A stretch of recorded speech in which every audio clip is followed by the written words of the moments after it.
Let's talk about what you should do if you get stunned while fighting.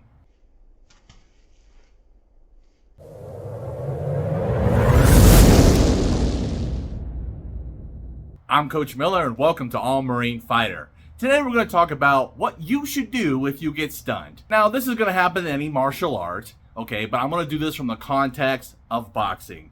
But of course the principles that we're going to talk about are going to apply all across the board in a general sense, no matter what martial art that you're dealing with. Whenever you're trading hands or legs, even so, with somebody, this could potentially happen. So from the context of boxing, let me give you some general principles by which to help you succeed and possibly win the fight. There are some reasons as to why somebody gets stunned when they get hit. One of them has to do with the various nerves that are on your head and what happens when those nerves get struck. Also, you have the whiplash-like effect on the brain inside your skull when you get hit. Now, how to mitigate the effects of either one of those is a video in and of itself. We're just going to focus in on what happens when you do get stunned and how you can fight through it. So when you get hit and you get stunned and your vision becomes a little blurry, it can be quite difficult to assess where your opponent's at in front of you. So first, you're going to have to use your peripherals. What do I mean? You're generally not staring at your opponent when you get hit because your eyes can only focus in on one thing at a time. So if your eyes are zeroed in on, say, somebody's face, for instance, you're not going to be able to see their shoulder movement or their hand movement very well. You can get hit. So the general rule when you're fighting anyways is to stare your eyes about here, but don't zero in your eyes. Be able to have a little bit of that looser peripheral so you can see the shoulder movement, because where the shoulders go, that's where the hands are going to go, and you'll be able to see punches a lot easier that way. The same is true as when you get stunned. Your vision's going to be slightly blurry for a moment, okay, until your body starts to recoup from all of this. The same thing is true. You're staring at your opponent and you're letting your peripheral vision take over. That way you can see his punches coming. Another very important factor, though, is you have to not show pain on your face. The look on your face can be a dead giveaway. There are times when I was fighting, I got hit with some really good shot. It could have been a nasty shot, and I'm just like, oh man, that's rough. But after a while of fighting, you have to have this bearing on your face to where you don't show your opponent that you're hurt. You have to be able to do that. When that happened, I would strive to make sure I zeroed in on my opponent, and I would not let him know that he hurt me, because then what would happen? He'd come straight after me if that was the case.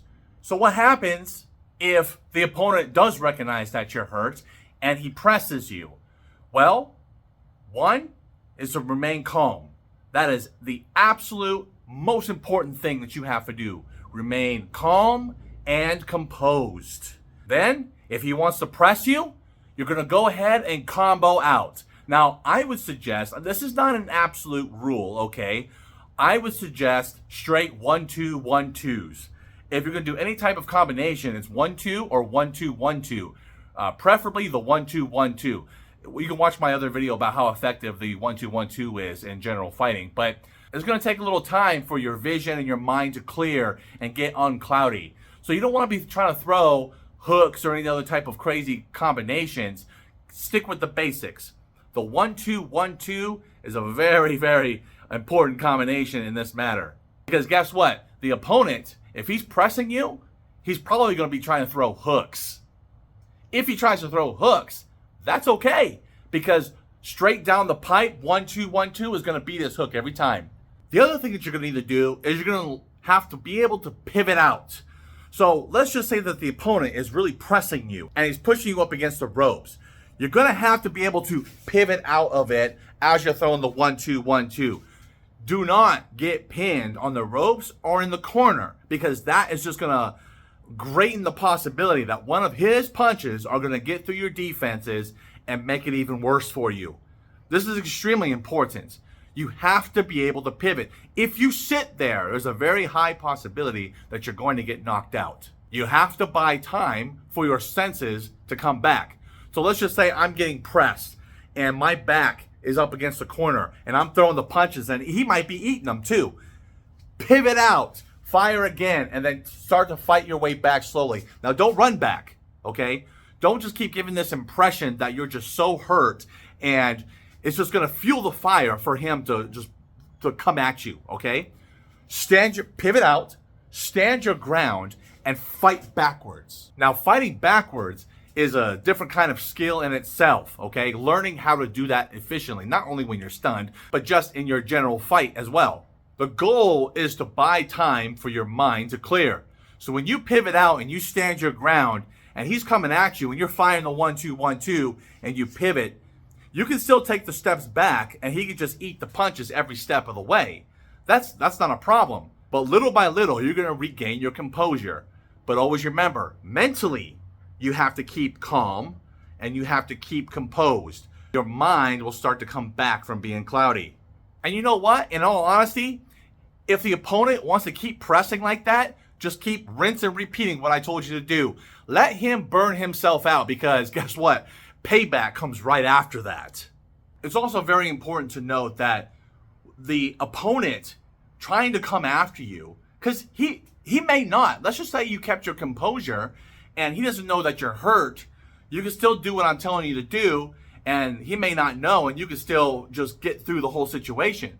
But if he's pressing you, just know that a lot of times that aggressiveness is going to make him drop his defenses. So those straight punches, those straight 1-2s, you're going to catch him. You're definitely going to catch him. And he may walk into a nasty shot that puts him on his heels or even down and out for the count. I can't tell you how many fights I've seen. I'm sure you've seen them too, where one fighter gets stunned and hurt and the other one presses and just walks into a counter shot from the other fighter and ends up getting knocked out. And he ends up winning the fight. It could be just a lucky shot that the other fighter threw, or it could have been that fighter being composed enough to be able to throw the shots back and the other one just let his defenses down. But what's very important, that especially if you're the fighter, or let's just say you see somebody get stunned and you're going to go after them, keep your hands up. Don't forget your defenses because that's definitely going to get you knocked out if your hands are down. Now, no matter if you're sparring or if you're in a fight, this is bound to happen. But the same general rules and principles apply. Keeping calm, keeping composed, simplifying your punch and kick combinations, those types of things, until your mind gets a chance to get it together. If you follow these principles that I told you to do, you'll not only get back into the fight, but you'll also have a higher potential to win the fight. If you like this video, go ahead and click that like button. Of course, if you're not subscribed, what are you doing? Go ahead and subscribe. Until next time, stay motivated.